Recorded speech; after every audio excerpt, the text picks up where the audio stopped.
Are you listening? Press Toastmaster, ladies and gentlemen.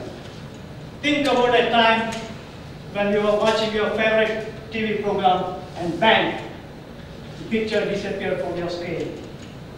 Or think about another time when you got interrupted by a phone call while you were at work and your mind is at two places at the same time. In both the cases, the communication link between the transmitter and the receiver was broken. Today, I am standing in front of you and delivering my speech, so I can call myself the transmitter and you all the receiver. But whatever I say will be received by you only if we can establish the link. As a speaker, I need to engage you all with my speech, and at the same time, as a listener, you all need to only engage yourself in the moment. This is the specific purpose of my speech today, is to highlight the importance of the link between the audience and the speaker. In my last speech, Spread the Word God, I discussed in God, G stands for good content, and O for organizing your speech in an order, and D for delivering your speech with emotions or feelings. Thus, God is secret for effective communication, and also God helps you in establishing a magical link. Talking about the importance of link between the audience and speaker, I wanted to share some of the experiences I had when I moved to New Zealand in 2002. After a few days of my arrival, I was walking along a street in Auckland carrying a bag which I was supposed to deliver to someone. On the way, I was stopped by a middle-aged man who asked me, "Have you come to New Zealand to die?" I was stunned and started staring at him. He repeated again, "Have you come to New Zealand to die?" I was confused and I responded this time, No, I haven't come to New Zealand to die, but I came here on a work project."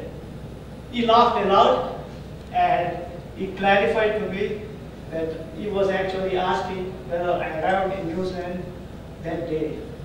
Initially, the word "today" sounded to me like "to die," and I couldn't understand his accent. The link was not properly established.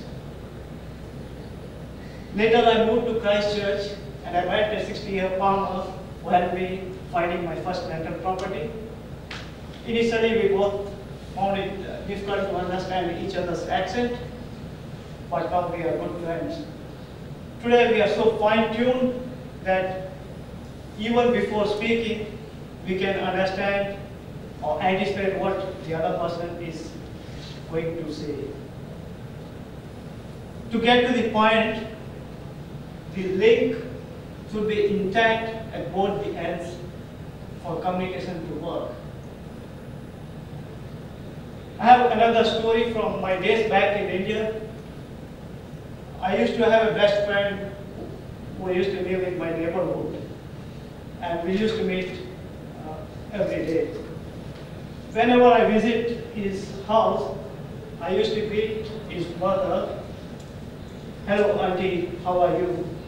And I used to get a response from her, "All is fine with me, Raj." This was common practice for me for many years, maybe more than 10 years. But unfortunately, my friend's mother got disabled due to diabetes and went into a partial coma. She stopped responding to family members.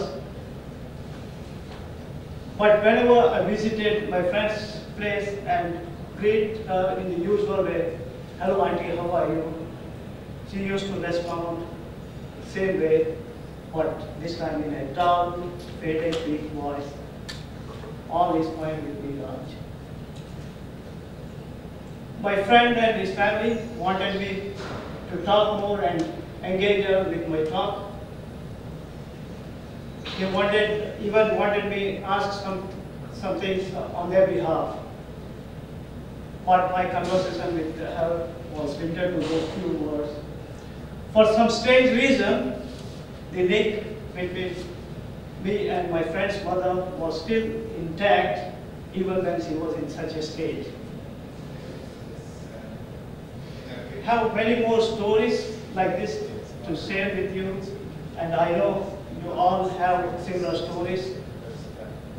But I want to conclude here today with a final note.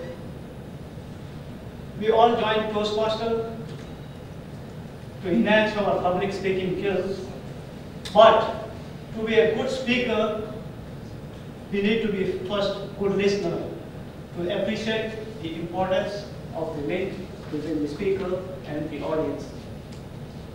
Hopefully, I could achieve the purpose of my speech today by establishing the link with our. Thank you.